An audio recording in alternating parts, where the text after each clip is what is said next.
on some random app. We talked, traded photos, made plans to meet up. I went to her place and when she opened the door she looked nothing like the pictures she sent me. I thought it was a prank or maybe her sister or a friend, but she greeted me by name and invited me in. I thought to myself maybe I'm misremembering the pictures. So after some time chatting I go to the bathroom to check those photos and they are in fact not her. Hair color, skin tone, and general body shape are the same, but it's not her. So I text my dad and ask him to call me in about 20 minutes in a panic. I go out, act normal, get a panicked phone call, then leave in a hurry. Never spoke to her since. I felt bad at first, but the more I thought about it I realized she's the one who tried to dupe me and there is something very wrong with a person to use photos of someone else to represent them, then expect it to just work out or be okay.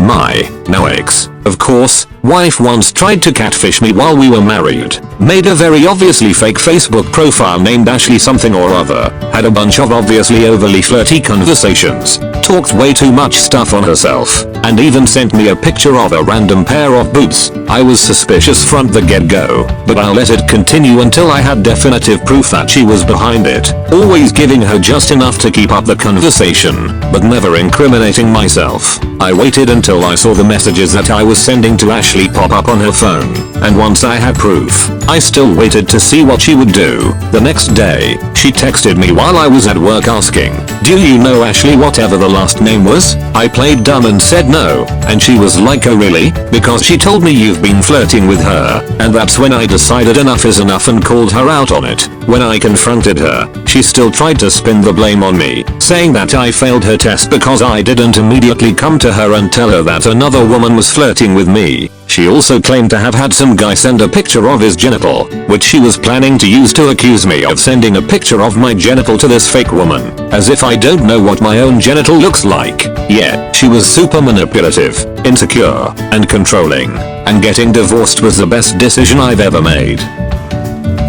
Was supposed to meet a girl on Tinder at a Chipotle, but when I got there I saw about 10 other dudes waiting around clearly looking for someone. So naturally I approached them and asked them if they were waiting for Taylor, and every single one of them said yes. Slowly but surely they all realized we had been catfished, so then we threw all pride out the window and ate Chipotle together.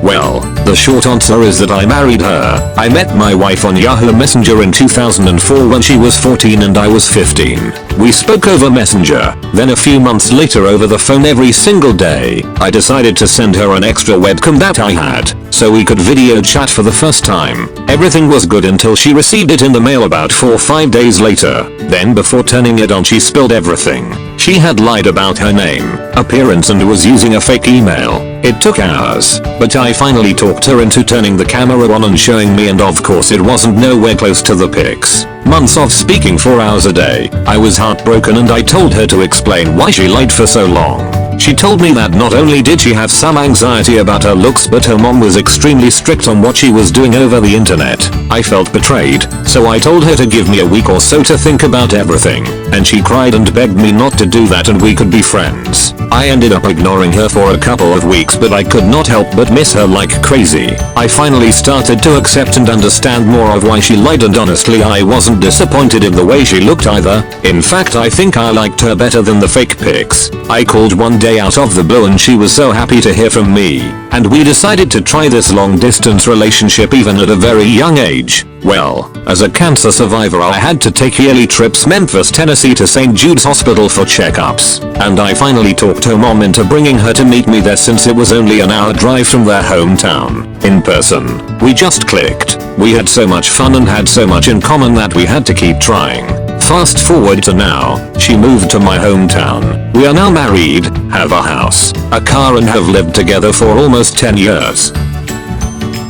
So, I've been catfished before. I was in the site OkCupid, and this 23-year-old woman starts talking to me. We talk, kind of hit it off, and then she wants me to go to her place. I say no, because I don't want to go to a stranger's place, as that is what I was taught for years. Always meet up in public. She says fine, and recommends a diner near her. I go to said diner, and there's no woman. I'm standing around the front, a little confused as she had emailed me and said she was there. At that point, and I am not joking here, a 40 plus, overweight, unkempt man walks up to me and tells me he actually is the woman I had been talking to. Startled, all I could say was what? Why? He then told me he thought that since I was already here, I'd want to hang out anyway. I pretty much yelled out what the hell, butthole, what the hell is wrong with you, and left very quickly. I'm not gonna lie, that little situation made me very paranoid from then on in dating. I didn't want to think about what might have happened if I went to her place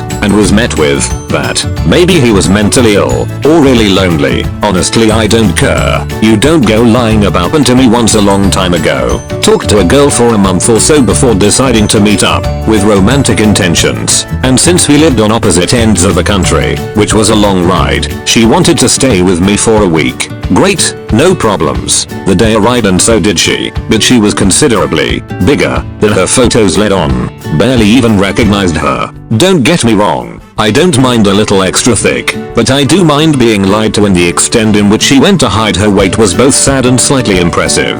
But since we'd spent a whole week together, I didn't mention it and instead tried to have a good time, which we had. Only regret I have was having sex with her, since I didn't do it out of attraction or affection, but out of compulsion, since she was really pushy about it and I felt like I owed it to her for spending money and time on travel. Haven't online dated since, and have no plans to do it again.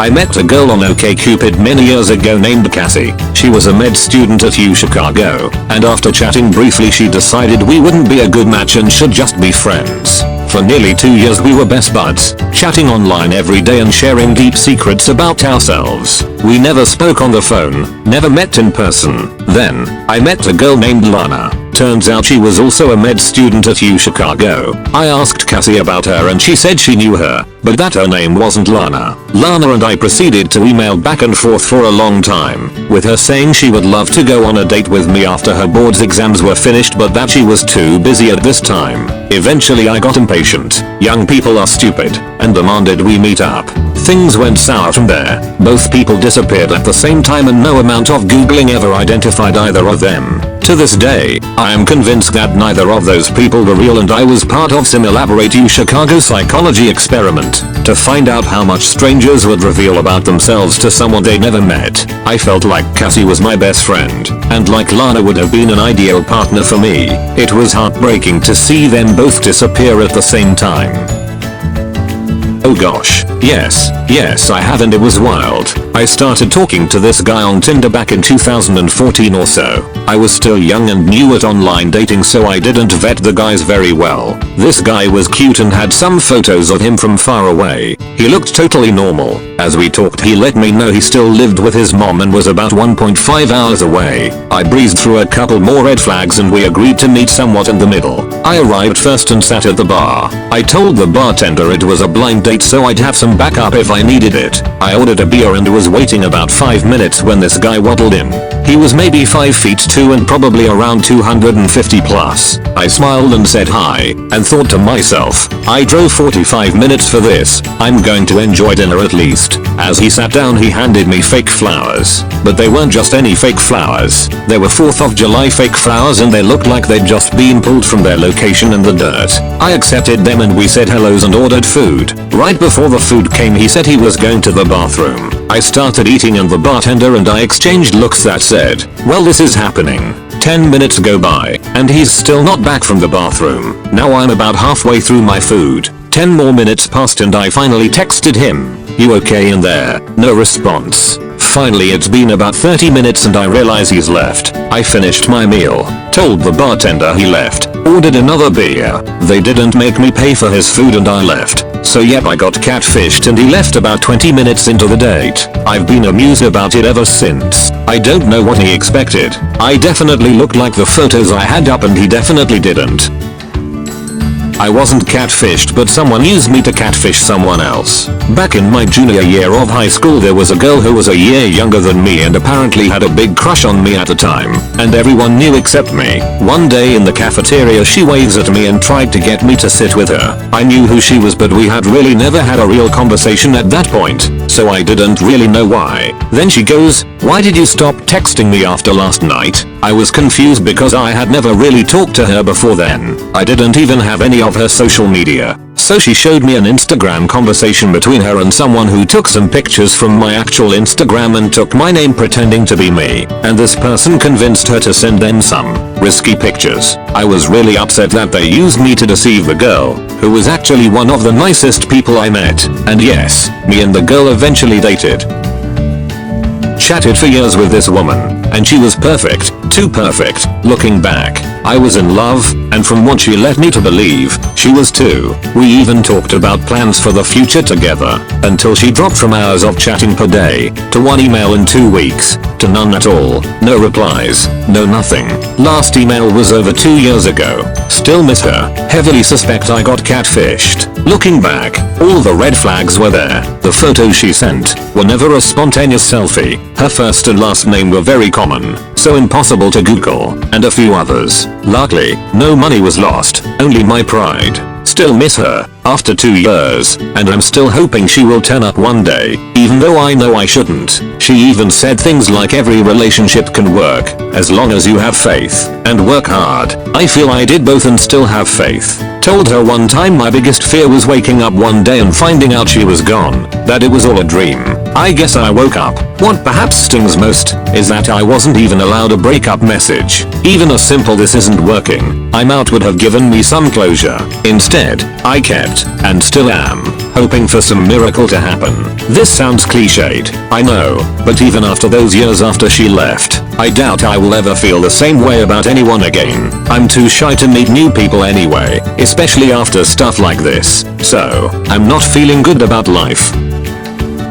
I think my catfishing story is pretty innocent. Met a super sweet boy, he was funny, we talked well, had a nice personality, but not my type exactly. Over time he got depressed through, and I kept trying to find out why. We would Skype, and I'd see him. He'd be hiding most of his face behind his hand cause he was shy and wearing a beanie all the way down in his eyes. But I saw him, I heard his voice, did not second guess anything. I mean, not a deep voice, but a reasonable voice since we were only 14 or so. Then one day he broke down. He had to tell me, I'd known him for a year. Told he was actually a she was gay, had known so for many years, and had a deep crush on me, but had figured if she pretended she was a guy, we could end up dating. Now, girls don't do it for me, but I felt sorry for her, so I agreed to online date her. It only lasted a few weeks though. Before we agreed it wasn't working because I couldn't see her as more as a friend. We stayed friends for a while, but over time lost contact. I often think of her.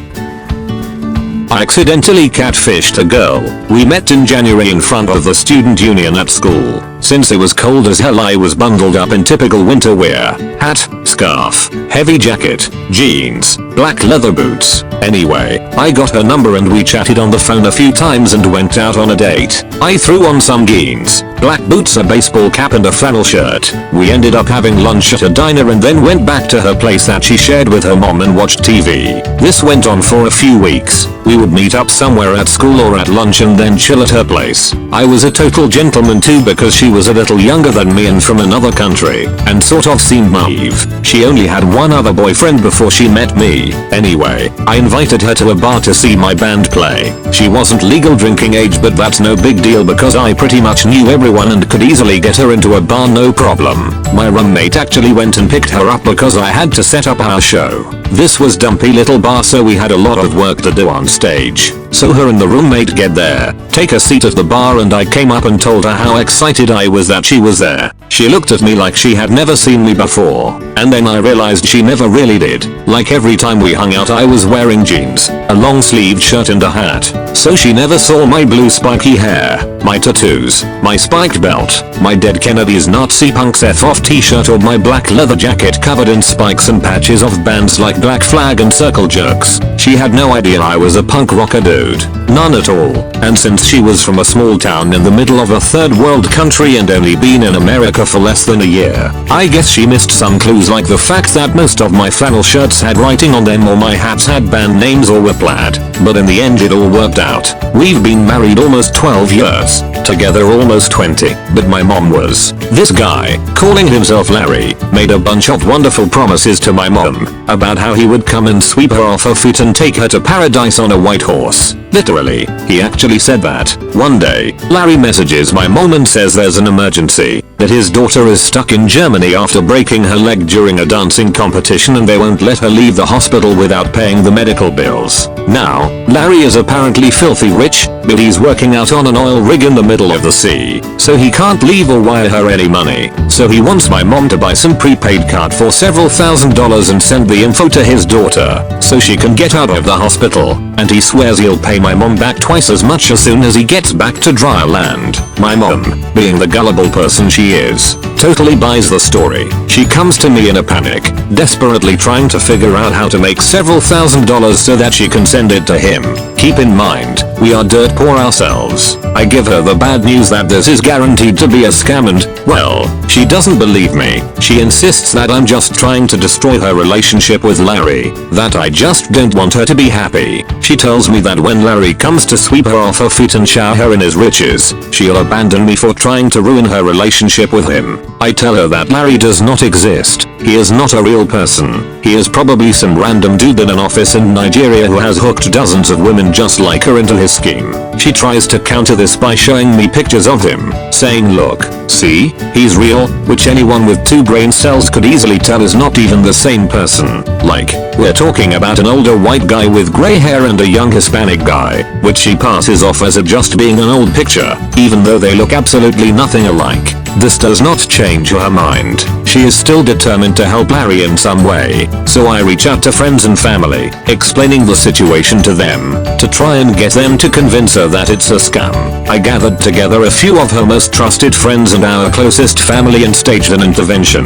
We managed to not only prove that the photos of Larry are 2 different people ripped off of 2 different Facebook profiles, but we're also able to Google various things he said in his emails and were able to trace them all, word for word, back to a forum where catfishers openly discuss ways to scam people and share poetry and sweet nothings to convince women to fall in love with them. Finally, mom accepts that Larry is a scammer, so she sends him an email basically telling him to F off. You would think that would be the end of it, right? Nope.